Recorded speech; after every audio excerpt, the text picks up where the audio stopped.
సంవత్సరం 2016 independence day రోజు మనిషి పంపిన ఒక చిన్న యంత్రం కోట్ల కిలోమీటర్ల దూరంలో ఉన్న ఒక మహాగ్రహాన్ని చేరుకుంది. ఆ యంత్రం పేరు జునో. అది నెమ్మదిగా జూపిటర్ చుట్టూ తన ప్రయాణాన్ని ప్రారంభించింది. దాని కెమెరా ఆ భారీ గ్రహాన్ని చూస్తూ మొదటి ఫోటోలను పంపించింది. ఆ చిత్రాలు చూసిన శాస్త్రవేత్తలు ఆశ్చర్యపోయారు.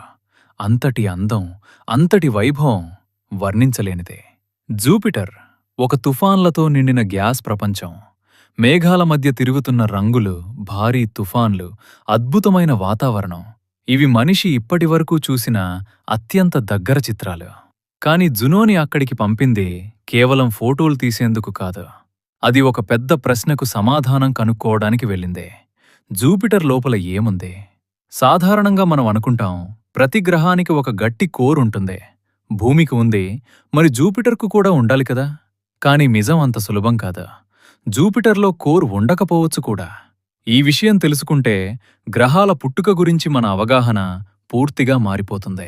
జూపిటర్ ఒక రాతి గ్రహంగా మొదలై తర్వాత గ్యాస్ను ఆకర్షించిందా, లేక నేరుగా గ్యాస్ మించి పుట్టిందా? ఈ ప్రశ్నకు సమాధానం తెలుసుకోవడం అంటే మన సౌర వ్యవస్థ పుట్టుక కథను అర్థం చేసుకోవడం. కాని ఒక సమస్య ఉంది. జూపిటర్ ఉపరితలం కనిపించదు, అక్కడ మేఘాలే కనిపిస్తాయి. అయితే లోపలేముందో ఎలా తెలుసుకోవాలి? ఇక్కడే జూనో అసలు పని మొదలవుతుంది. జూనో జూపిటర్ చుట్టూ తిరుగుతూ దాని గ్రావిటీని కొలుస్తుంది. చిన్న చిన్న మార్పులు, చిన్న వేగ మార్పులు, ఇవి అన్నీ జూపిటర్ లోపల మాస్ ఎలా పంచబడి ఉందో చెబుతాయి. ఎక్కడ ఎక్కువ ద్రవ్యరాశి ఉందో అక్కడ జూనో వేగం మారుతుంది. అలా ఒక మ్యాప్ తయారవుతుంది జూపిటర్ లోపలి నిర్మాణం గురించి. మరి ఫలితం? అది అందర్నీ షాక్కు గురిచేసింది. జూపిటర్ మధ్యలో గట్టి రాయి కోర్ లేదు, అక్కడొక ఫజ్జీ కోర్ ఉంది. అంటే రాయి, గ్యాస్, హైడ్రోజన్ అన్నీ కలిసిపోయిన ఒక విచిత్రమైన మిశ్రమం. ఇది గట్టి కాదు, పూర్తిగా ద్రవం కూడా కాదు, ఏదో మధ్యస్థితి. శాస్త్రవేత్తలు సరదాగా అంటారు, మనం అవకాడో అనుకున్నాం, కాని మిరపకూర దొరికింది. ఈ ఫలితం వల్ల పాత సిద్ధాంతాలన్నీ తప్పయ్యాయి. అప్పుడు ఒక కొత్త ఆలోచనొచ్చింది. జూపిటర్ పెబుల్ అక్రీషన్ అనే విధానంలో ఏర్పడింది.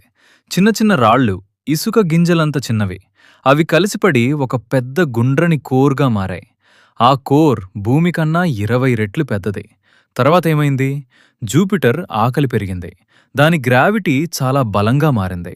దగ్గర్లో ఉన్న ఇతర గ్రహాల గర్భాలు కూడా దానిలో కలిశాయి. ఆ రాళ్ళు, గ్యాస్ అన్నీ కలిసిపోయి ఆ ఫజ్జీ కోర్గా మారిపోయాయి. తర్వాత జూపిటర్ చుట్టూ ఉన్న హైడ్రోజన్ గ్యాస్ మొత్తం దానివైపు లాగబడింది. అలా జూపిటర్ మనం చూస్తున్న భారీ గ్రహంగా మారింది. కాని జూనో ప్రయాణం ఇక్కడితో ముగియలేదు. జూపిటర్ కేవలం అందమైన గ్రహం కాదు, అదొక భయంకరమైన ప్రపంచం. అక్కడున్న మ్యాగ్నెటిక్ ఫీల్డ్ మన సౌర వ్యవస్థలోనే అత్యంత బలమైనది. రేడియేషన్ తీవ్రంగా ఉంటుంది. అక్కడ ఉండటం అంటే మృత్యువుతో ఆట. ఇంతలో మనం మరో గ్రహం వైపు చూస్తాం, మార్స్. మనిషి తదుపరి లక్ష్యం. కాని మార్స్ మీద దిగడం చాలా కష్టం. ఎందుకంటే అక్కడ వాతావరణం. చాలా మిషన్లు అక్కడ విఫలమయ్యాయి. మార్స్ ఎందుకిలా ఉంది? ఎందుకంటే దానికి మ్యాగ్నెటిక్ ఫీల్డ్ లేదు. భూమిలో లోపల ఉన్న వేడి కోర్, అది మ్యాగ్నెటిక్ ఫీల్డ్ను ఉత్పత్తి చేస్తుంది. అది మన వాతావరణాన్ని రక్షిస్తుంది. కాని మార్స్ చిన్నదే, దాని కోర్ చల్లారిపోయింది, మ్యాగ్నెటిక్ ఫీల్డ్ లేదు. దాంతో సూర్యుడి గాలులు మార్స్ వాతావరణాన్ని కొద్దిగా తీసుకెళ్లాయి.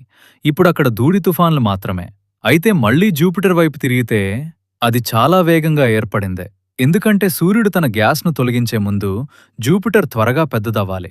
ఇక్కడే పెబుల్ అక్రీషన్ కీలకమైంది. చిన్న రాళ్లు వేగంగా కలుస్తాయి, అవి ఒక భారీ గ్రహాన్ని త్వరగా తయారుచేస్తాయి. కాని ఒక సమస్య, ఇలా అయితే చాలా గ్రహాలు ఏర్పడాలి. కాని మనకు కొన్ని మాత్రమే ఉన్నాయి. ఎందుకు?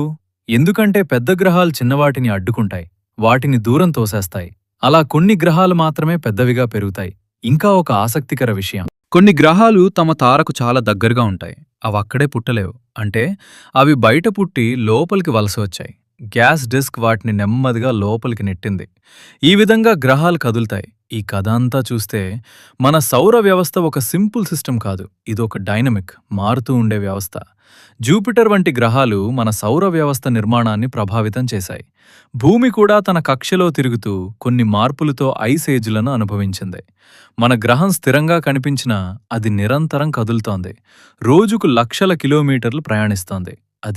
ఇది మనం ఉన్న విశ్వం, అందమైనది, అయితే భయంకరమైనది కూడా. మరియు జునో వంటి మిషన్లు ఇంకా ఎన్నో రహస్యాలను బయటపెట్టబోతున్నాయి.